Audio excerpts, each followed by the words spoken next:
Bismillahirrahmanirrahim. Assalamualaikum warahmatullahi wabarakatuh. Pemirsa yang tadi manapun Anda berada, senang bisa kembali berjumpa bersama Anda semua dalam program kita Ruhani Hazain. Di dalam program ini kita akan membahas satu buku dari Hadrat Masih Maud alaihissalam yang berjudul Istifta. Ini adalah buku kedua dari jilid yang ke-12 Ruhani Hazain dan artinya adalah meminta fatwa. Saya Hafizur Rahman, di studio telah hadir narasumber kita seperti biasa adalah Bapak Maulana Atul Ghalib Yudi Hadiana. Mari kita sapa beliau terlebih dahulu dan kita lanjutkan dengan pembahasan mengenai buku ini. Baik, Assalamualaikum Bapak. Assalamualaikum warahmatullahi wabarakatuh. Bagaimana kabar Bapak hari ini? Alhamdulillah, baik. Alhamdulillah, selalu sehat. Alhamdulillah. Baik, buku yang akan kita bahas adalah buku yang kedua Ya. Dari jilid yang ke-12 Ruhani Hazain berjudul Istifta atau meminta fatwa. Seperti biasa, saya ingin menanyakan kepada Bapak mengenai latar belakang dituliskannya buku ini. Silakan. Baik, bismillahirrahmanirrahim. Seperti tadi sudah disebutkan ya, buku Istifta ini adalah buku yang kedua dari Ruhani Hazain jilid yang ke-12. Istifta itu sendiri artinya adalah meminta fatwa. Ya. Buku ini ditulis oleh Hadrat Masih Maud dan diterbitkan ya pada tanggal 16 Mei tahun 1897. Nah, ketika kita berbicara mengenai judul buku Istifta, sebenarnya ada judul buku lain yang mirip dengan ini, yaitu Al-Istifta. Nah, Al-Istifta ini ditulis dalam bahasa Arab dan merupakan zamimah atau tambahan dari buku Hakikatul Wahyi, dan ini belum kita bahas. Sedangkan yang akan kita coba bahas poin-poinnya sekarang ini adalah buku Istifta, ya, ditulis di dalam bahasa Urdu. Hadrat Masih Maud alaihissalam menulis buku ini dalam 33 halaman. Dan jika kita berbicara terkait dengan apa yang melatari Hadrat Masih Maud alaihissalam menulis buku ini masih terkait dengan bahasan akhir dalam episode sebelumnya ketika kita membahas buku Sirajul Munir ya. Yakni terkait dengan tergenapinya nubuatan dari Allah Subhanahu wa taala kepada Hadrat Masih Maud alaihissalam mengenai azab keras yang menimpa Pandit Lekhram yang pada akhirnya berujung atau berakibat dengan kematian Pandit Lekhram itu sendiri. Jadi setelah peristiwa itu terjadi, tergenapi, ya, terbunuh Pandit Lekhram ini pada tanggal 6 Maret tahun 1897, maka beberapa kalangan dari kaum Arya saat itu mereka mulai mengajukan tuduhan-tuduhan bahwa Hadrat Masih Maud alaihissalam beliau ini terlibat dalam konspirasi atau rencana pembunuhan Pandit Lekhram. Peristiwa itu terjadi atas perintah dari Hadrat Masih Maud alaihissalam. Nah, maka pada bahasan terakhir di buku Sirajul Munir untuk menjawab tuduhan tersebut, untuk membuktikan benar atau tidak apa yang mereka tuduhkan, Hadrat Masih Maud menyampaikan sebuah cara ya untuk mengambil keputusan. Caranya apa? Waktu itu kita sudah bahas bahwa siapa saja yang memiliki keberatan dan menuduh Hadrat Masih Maud terlibat dan beliau merencanakan upaya pembunuhan tersebut, silakan datang lalu bersumpah di hadapan saya, kata Hadrat Masih Maud.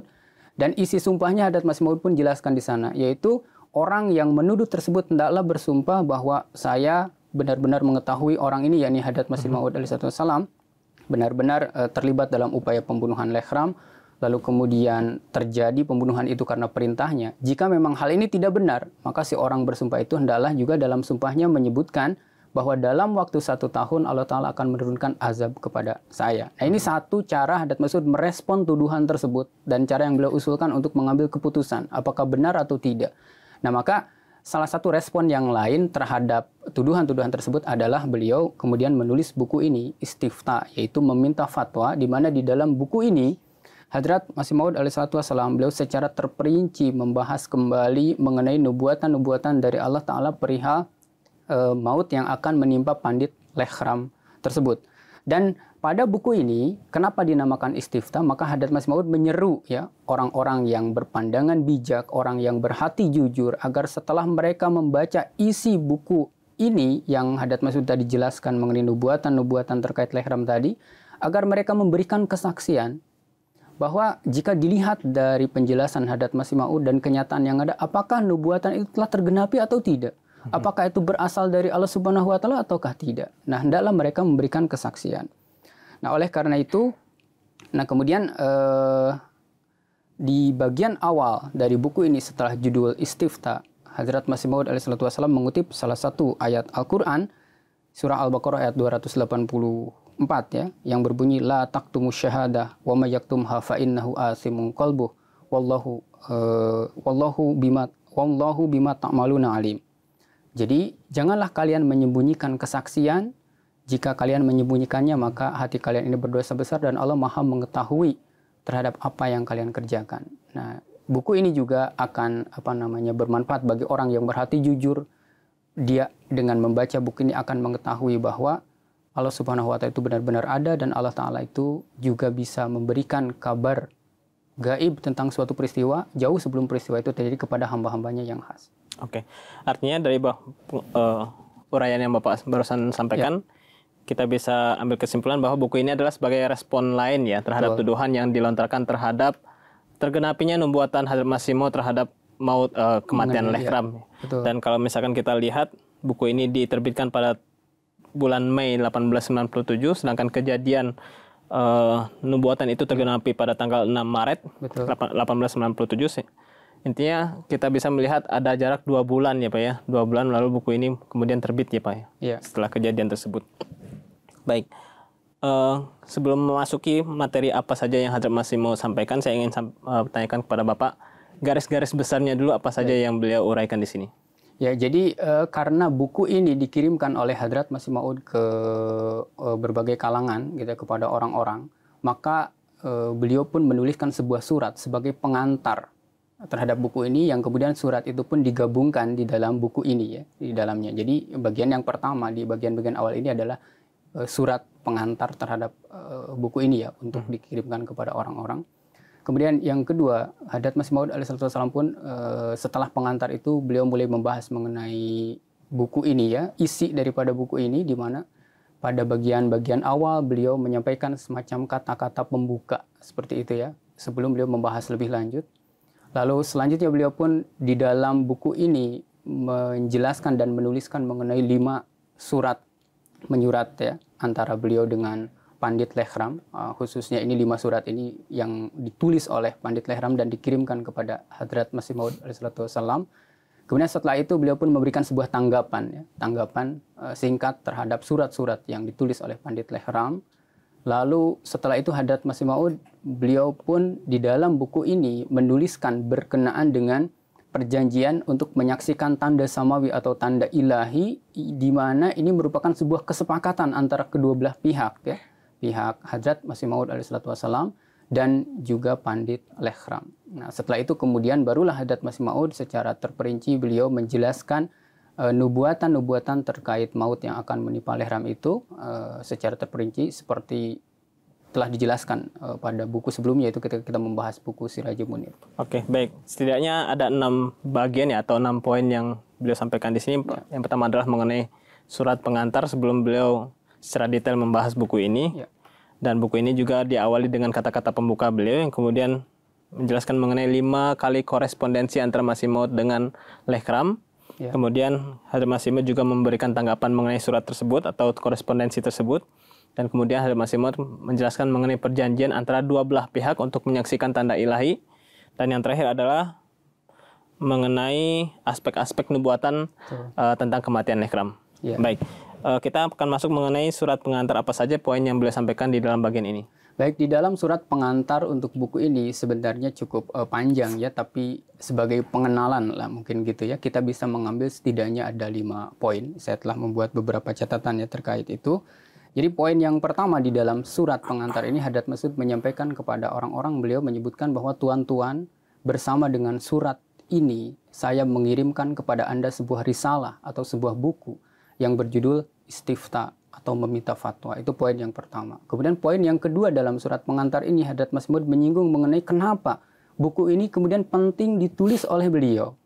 Jadi mengenai alasan kenapa buku ini penting ditulis, Hadrat Masih Maud kembali menjelaskan bahwa saat itu kaum Arya telah melampaui batas di dalam menekankan bahwa peristiwa terbunuhnya Pandit Lekram itu merupakan hasil dari konspirasi, inisiasi dari Hadrat Masih Maud, beliau yang memerintahkan dan lain sebagainya.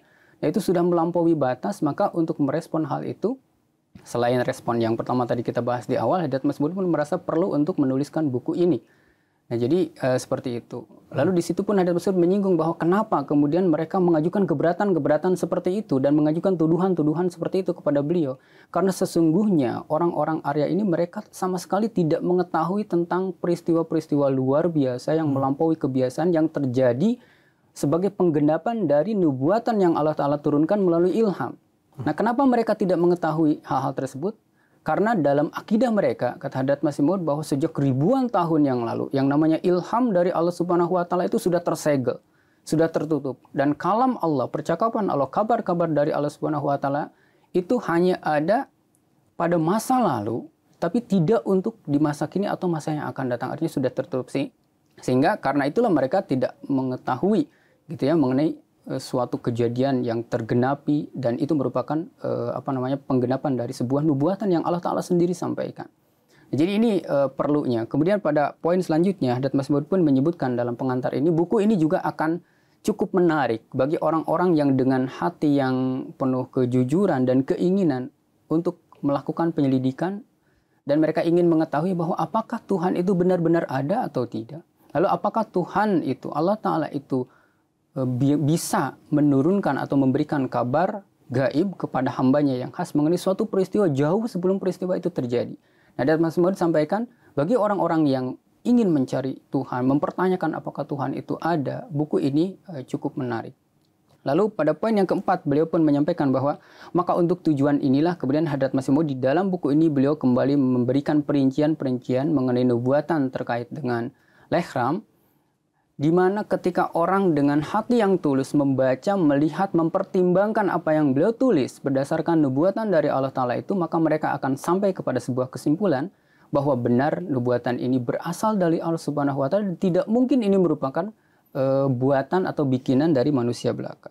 Nah, pada bagian poin yang kelima dalam pengantar ini, Hadrat Masih Maud mempertegas bahwa nubuatan-nubuatan terkait dengan maut atau azab yang akan menimpa Pandit Lehram ini tidak diterbitkan begitu saja, tapi justru ini diterbitkan, dipublikasikan karena memang Pandit Lehram sendiri yang meminta dan menuntut Hadrat Masih Maud untuk menerbitkan nubuatan-nubuatan tersebut. Jadi beliau sendiri, Pandit Lehram sendiri yang memaksa Hadrat Masih Maud untuk silakan terbitkan, saya izinkan dan lain sebagainya. Dan Pandit Lehram sendiri yang menyatakan bahwa nubuatan tersebut akan menjadi sebuah batu ujian untuk menentukan antara Hindu ataupun Islam ini, di antara keduanya ini mana yang benar, mana yang tidak. Nah, ini Pandit Lehram sendiri yang menyatakan seperti demikian. Nah, ini poin-poinnya. Oke, itulah 5 poin yang beliau sampaikan di bagian surat pengantar ya Pak ya. Betul. Lalu kita masuk ke kata-kata pembuka, beliau mengawali buku ini. Apa-apa saja poin yang beliau sampaikan dalam bagian ini? Jadi pada bagian awal di kata-kata pembuka beliau, dalam buku ini beliau menjelaskan bahwa apa sebenarnya yang saya inginkan dari tuan-tuan, dari Anda yang memiliki pikiran yang bijak, hati yang bersih, gitu, dengan beliau menulis buku Istiftah ini. Apa yang beliau inginkan? Nah, Hadrat Masih Maud di sini beliau menyebutkan bahwa keinginan beliau adalah dengan beliau menuliskan rangkaian nubuatan ini dengan perincian-perinciannya, nah beliau ingin agar orang-orang yang bijak tadi membaca, melihat secara jernih nubuatan-nubuatan tersebut, lalu setelah mereka membaca, mereka memberikan kesaksian sebagai sebuah fatwa, gitu ya, bahwa peristiwa yang terjadi ini berdasarkan nubuatan ini, dan apakah nubuatan ini berasal dari Allah Subhanahu wa Ta'ala atau tidak. Dan dalam mereka memberikan kesaksian tersebut, nah apakah peristiwa yang terjadi tergenapi yang dijelaskan oleh Hadrat Masih Maud secara kronologis dalam nubuatan-nubuatan tersebut tidak memaksa akal manusia, tidak memaksa kalbu atau hati manusia untuk sampai kepada sebuah kesimpulan bahwa ini memang benar-benar sebuah nubuatan yang berasal dari Allah Subhanahu wa Ta'ala. Nah, sebenarnya Hadrat Masih Maud kemudian beliau mempertegas keinginan beliau menulis buku ini agar mereka melihat, mereka membaca, setelah mereka melihat, merenungkan kejadiannya seperti apa, lalu setelah akal sehat ataupun hati yang jernih sampai kepada kesimpulan bahwa memang benar ini adalah dari Allah Subhanahu wa Ta'ala, hendaklah mereka kemudian memberikan sebuah kesaksian. Nah, maka pada bagian akhir dari buku ini, Hadrat Masih Maud melampirkan sebuah formulir ya, terdiri dari 4 kolom. Yang pertama itu ada nomor, kemudian nama yang memberikan kesaksian, kemudian alamat dari orang yang memberikan kesaksian, kemudian pada kolom yang keempat Hadrat Masih Maud mencantumkan judulnya adalah isi daripada kesaksian mereka. Nah, dalam mereka itu orang yang baik itu mengisi kesaksian tersebut. Nah, ini yang Hadrat Masih Maud inginkan dan ini yang beliau sampaikan dalam kata-kata pembuka. Oke, artinya kata-kata pembuka ini Hazrat Masih menyampaikan harapan beliau ya, agar orang-orang bijak itu melihat, membaca, merenungkan, lalu memberikan kesaksian pada akhirnya mengenai bahwa peristiwa ini terjadi sesuai dengan apa yang dinubuatkan dan menjadi suatu tanda ilahi. Betul. Dan selanjutnya saya ingin bertanya kepada Bapak mengenai 5 surat menyurat atau 5 kali korespondensi Lekram ini, apa saja yang dijelaskan di sini? Baik, jadi korespondensi dengan Hadrat Masih Maud alaihissalatu wassalam ini terjadi sebelum Hadrat Masih Maud untuk pertama kalinya menyampaikan atau mengisyaratkan mengenai nubuatan terkait dengan Lekram yang beliau terbitkan dalam selebaran tanggal 20 Februari tahun 1886. Jadi korespondensi ini, 5 surat ini terjadi sebelum itu. Nah, surat yang pertama contoh ini ditulis oleh Pandit Lekram pada 5 Desember tahun 1885. Di dalamnya Pandit Lekram menulis, ini satu poin bagian ya. Kita coba ambil satu bagian dari satu surat itu. Yang pertama, Pandit Lekram menulis, sudah banyak surat menyurat tetapi tidak ada hasil yang diinginkan. Kini karena saya memerlukan bukti kebenaran, maka saya mohon hari ini tetapkanlah oleh Anda waktu ya dari hari ini, jadi tetapkanlah satu waktu jam berapa, misalkan seperti itu. Ini Lekram yang menulis. Lalu Anda datanglah ke madrasah atau tempat lain selain rumah dan usulkan tempat itu oleh Anda sendiri, lalu beritahukan kepada saya, kata Lekram, agar saya dan saudara-saudara saya seperti Hakim Dayaram, Pandit Nahal Chanji datang, lalu saya memperoleh sedikit saja putusan dari Anda gitu. Jadi di situ perlihatkanlah terkait dengan tanda-tanda, ilham-ilham, dan lain sebagainya. Atau kalaupun kita mau berdebat, ayo kita berdebat, silakan datang, tentukan waktunya. Nah, jika tidak, ini masih Lekram yang menulis, ketahuilah benar-benar bahwa kini dari saya, ini adalah merupakan hujah yang terakhir, kata Lekram. Menghindar dari menghadapi kebenaran adalah jauh dari orang-orang yang bijaksana. Ini tulisan dari Pandit Lekram itu sendiri kepada Hadrat Masih Maud. Ini dalam surat yang pertama. Kemudian dalam surat yang kedua, dalam surat yang ketiga, dalam surat yang ke-4 sampai ke-5, kurang lebih nadanya sama. Dan di dalam surat-surat itu, Pandit Lekram sendiri menyebutkan bahwa seandainya Anda tidak mau berdebat, gitu, seandainya Anda tidak mau menunjukkan tanda, seandainya Anda tidak bisa menunjukkan penjelasan-penjelasan yang logik, gitu, yang logis, gitu. Dan lain sebagainya, seolah-olah mengesankan bahwa Hadrat Masih Maud itu menghindar dari perdebatan, menghindar dari menunjukkan tanda-tanda. Dan di situ juga dalam 5 surat tersebut secara jelas kita bisa melihat bahwa Lekram sendirilah yang menuntut kepada Hadrat Masih Maud agar Hadrat Masih Maud menunjukkan nubuatan tanda samawi, nubuatan terkait dengan Lekram sebagai pembuktian kebenaran. Jadi tuntutan-tuntutan ini, dan juga Pandit Lekram ini juga melakukan celaan-celaan gitu ya, dengan bahasa yang menghina dan lain sebagainya di dalam surat-surat tersebut. Oke. Ini menarik surat dari Lekram. Yang saya ingin tanyakan kemudian adalah bagaimana tanggapan dari Hadrat Masih Maud mengenai surat-surat yang dilayangkan oleh Lekram. Ya. Jadi di dalam buku ini Hadrat Masih Maud menyinggung bahwa untuk kelima surat tersebut sebenarnya saya telah menuliskan surat jawaban secara terperinci. Hadrat Masih Maud. Jadi surat 1 dibalas juga oleh Hadrat Masih Maud, kedua dibalas oleh Hadrat Masih Maud alaihissalam. Namun beliau sebutkan bahwa tidak perlu untuk mencantumkan keseluruhan jawaban itu di dalam buku ini. Nah, itu yang pertama. Kemudian yang kedua, Hadrat Masih Maud memberikan tanggapan bahwa di dalam diri Pandit Lekram ini terdapat tabiat yang beliau ini gemar dengan kedustaan.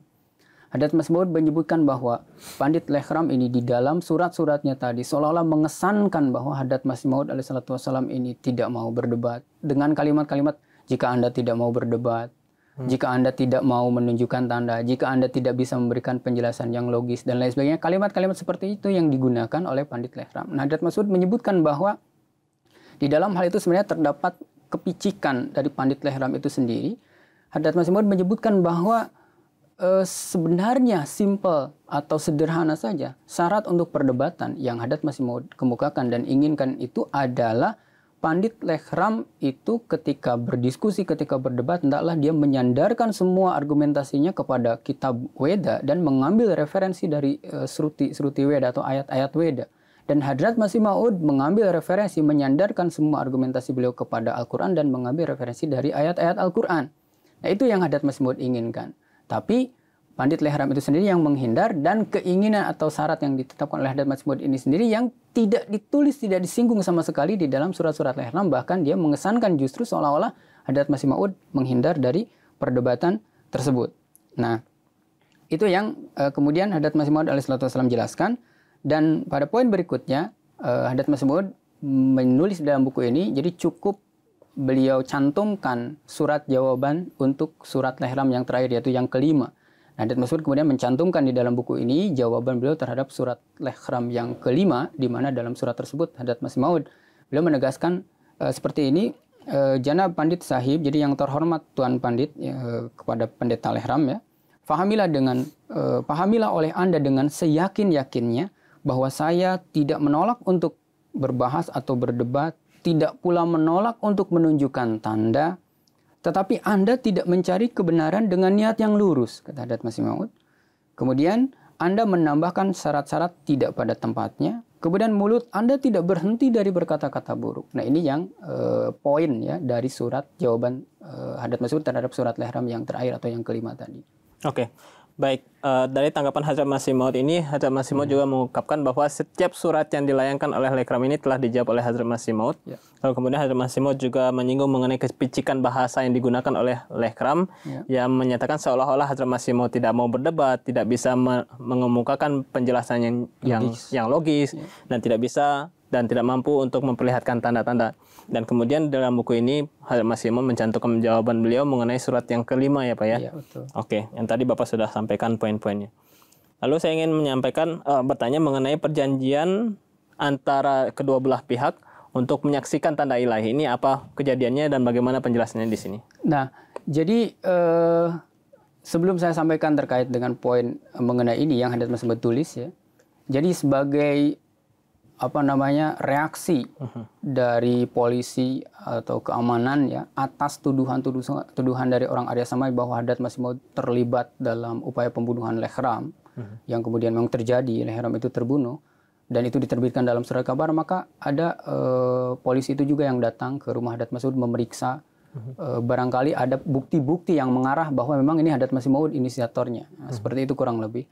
Nah, tapi yang dijumpai adalah surat menyurat tadi dan juga adanya perjanjian yang disepakati oleh kedua belah pihak antara Pandit Lehram dengan Hadrat Masih Maud mengenai sebuah nubuatan. Nah, jadi di dalam perjanjian yang disepakati oleh kedua belah pihak tersebut dan tertulis, ini poinnya adalah jika ada sebuah nubuatan disampaikan terkait Lehram oleh Hadrat Masih Maud alaihissalam dan kemudian nubuatan itu terbukti benar. Poin pertama, nubuatan itu terbukti salah atau tidak tergenapi, maka tidak tergenapinya nubuatan tersebut itu menjadi bukti nyata kebenaran agama Hindu. Dan oleh karena itu Hadrat Masih Maud harus masuk ke dalam Arya atau masuk ke dalam agama Hindu, dan beliau harus memberikan uang 360 rupiah kepada Pandit Lehram yang sebelumnya harus disetorkan dulu di rumahnya Lala Sarampat di Kadian, gitu ya, di tokonya. Nah, seperti itu. Tetapi jika nubuatan terkait dengan Lehram tadi tergenapi, maka ini akan menjadi bukti nyata mengenai kebenaran Islam dan Lehram harus masuk ke dalam agama Islam. Nah, Hadrat Masih Maud kemudian memberikan catatan kaki bahwa syarat Lehram masuk agama Islam ini ditetapkan pada saat Allah Subhanahu wa taala belum menzahirkan kepada beliau mengenai isi nubuatan, dan ternyata kan nubuatannya memang itu adalah nubuatan terkait dengan kematian, gitu ya. Jadi seperti itu yang kemudian Hadrat Masih Maud sampaikan. Ini terkait dengan perjanjian, ya, yang disepakati oleh kedua belah pihak. Jadi seperti itu kurang lebih isi perjanjiannya. Lalu pada buku ini Hadrat Masih Maud kemudian menjelaskan bahwa setelah itu kemudian turunlah nubuatan dari Allah Subhanahu wa taala, termasuk yang menyatakan mengenai dalam waktu 6 tahun setelah tanggal 20 Februari 1893, ya, dalam kurun waktu 6 tahun setelah tanggal itu Lehram akan dikenai azab yang sangat keras yang mengakibatkan kematian, bukan penderitaan yang biasa, gitu. Nah, kemudian turunlah rangkaian nubuatan dan tepat seperti yang dinubuatkan oleh Allah Subhanahu wa taala. Allah Subhanahu wa taala lah kemudian peristiwa itu terjadi, itu tergenapi, Lehram terbunuh. Ada seseorang yang tidak dikenal menikam perutnya, kemudian ususnya terburai keluar dan lain sebagainya. Dan itu terjadi pada tanggal 6 Maret tahun 1897. Baik, artinya di dalam perjanjian ini ada dua belah pihak yang menyetujui bahwa apapun yang akan terjadi akan memperlihatkan kebenaran di salah satu pihak. Betul. Begitu ya Pak, kurang lebih. Oke, bagian terakhir yang sebagai penutup ini sebagaimana yang Bapak sampaikan, poin terakhir di dalam buku ini Hadrat Masih Maud merinci aspek-aspek nubuatan ini. Ini aspek-aspek apa saja yang beliau sampaikan di sini? Ya, jadi terkait dengan aspek-aspek ini Hadrat Masih Maud memang membahas secara terperinci ya. Tapi sedikit mungkin sebelum sampai ke situ, jadi Hadrat Masih Maud setelah menyampaikan itu beliau memberikan lagi ulasan, memberikan lagi penjelasan bahwa sebenarnya nubuatan-nubuatan tadi itu disampaikan, dipublikasikan itu atas tuntutan keras dari Pandit Lehram sendiri agar ditunjukkan nubuatan mengenai dirinya sebagai pembuktian kebenaran. Nah, seperti itu. Bahkan itu sudah Hadrat Masih Maud sampaikan sejak tahun 1886, sekitar 11 tahun sebelumnya di dalam selebaran tanggal 20 Februari 1886. Di situ Hadrat Masih Maud menyebutkan bahwa seandainya dia keberatan nubuatan ini dipublikasi, maka menulislah kepada saya, kata Hadrat Masih Maud, maka itu tidak akan dipublikasi. Tapi kemudian respon dari Pandit Lehram saat itu adalah dia mengirimkan kartu tulisan dan di dalamnya dia menyebutkan bahwa saya memandang nubuatan-nubuatan Anda adalah sesuatu yang tidak berguna. Silakan Anda tulis nubuatan mengenai saya, apapun yang Anda inginkan saya izinkan, silakan tulis. Nah, setelah itu pun Hadrat Masih Maud menyebut bahwa saya masih menahan diri, kata Hadrat Masih Maud.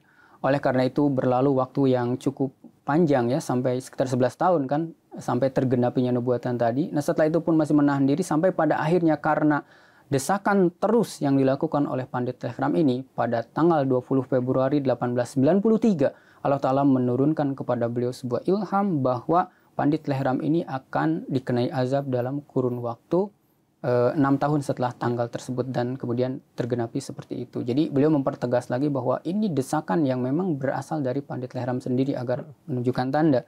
Nah, kemudian mengenai perincian-perincian tersebut, Hadrat Masih Maud pun di sini beliau menjelaskan. Sebenarnya sebagian juga sudah kita jelaskan di episode sebelumnya ketika kita membahas buku Sirajul Munir ya. Nah, salah satu bagiannya Hadrat Masih Maud menyebutkan lagi nubuatan yang nubuatan ilham yang beliau terima terkait dengan kurun waktu 6 tahun setelah tanggal 20 Februari 1893. Kemudian ilham Allah Ta'ala mengenai ijlun jasadun lahu khuwarun lahu nasobun wa azabun, bahwa Lehram ini seperti anak sapi yang mati, yang mengeluarkan suara yang jelek ya, tidak bagus, baginya ada siksaan, baginya ada azab. Kemudian ada juga yang sata'rifu yaumal id wal idul akrob gitu ya. Jadi engkau akan mengetahui penggenapan dari nubuatan tersebut itu dan itu dekat dengan waktu Id. Dan kemudian Hadrat Masih Maud menjelaskan bahwa saat itu hari Jumatnya itu Idul Fitri ya. Hari Jumatnya itu Id. Kemudian besoknya terjadi penikaman terhadap Lehram pada waktu petang ya, sekitar jam 6 gitu. Jadi itu ditikam. Kemudian sepanjang malam Lehram ini setelah hari Id tadi ya, setelah ditikam tadi merasakan kesakitan yang begitu rupa, mengeluarkan suara lenguhan seperti anak sapi yang menderita tadi sesuai dengan nubuatan ini. Lalu besoknya hari Minggunya kemudian Lehram ini meninggal. Jadi tadi Id hari Jumat, ditikam hari Sabtu, meninggal hari Minggu. Nah, Hadrat Masih Maud menyampaikan perincian-perincian mengenai nubuatan ini dan tepat seperti yang dinubuatkan, peristiwanya pun terjadi seperti itu. Secara detail kita telah bahas ketika membahas buku Sirajul Munir ya Pak ya. Iya. Mungkin bisa pemirsa bisa menonton kembali episode ketika kita membahas buku Sirajul Munir. Baik, jazakumullah Bapak atas pembahasannya, sangat luar biasa dan mudah-mudahan bisa bermanfaat bagi kita semua. Amin. Baik. Pemirsa MTA dimanapun Anda berada, demikianlah pembahasan kita mengenai buku Istiftah, buku kedua jilid ke-12 dari Ruhani Hazain. Mudah-mudahan apa yang telah kita bahas dapat kita pahami dengan baik dan semakin memperkuat keimanan kita. Saya Hafizur Rahman beserta kru yang bertugas mohon undur diri. Wabillahi taufiq wal hidayah. Assalamualaikum warahmatullahi wabarakatuh. Assalamualaikum.